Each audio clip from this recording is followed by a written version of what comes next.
Immediately, Jesus made his disciples get into the boat and go on ahead of him to Bethsaida, while he dismissed the crowd. After leaving them, he went up on a mountainside to pray. Later that night, the boat was in the middle of the lake, and he was alone on land. When he saw the disciples straining at the oars because the wind was against them, shortly before dawn he went out to them, walking on the lake. He was about to pass by them, but when they saw him walking on the lake, they thought he was a ghost.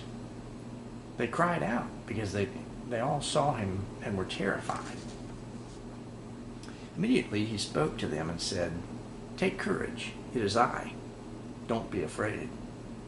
Then he climbed into the boat with them, and the wind died down. They were completely amazed, for they had not understood about the loaves. Their hearts were hardened. When they had crossed over, they landed at Gennesaret and anchored there. As soon as they got out of the boat, people recognized Jesus. They ran throughout that whole region and carried the sick on mats to wherever they heard he was.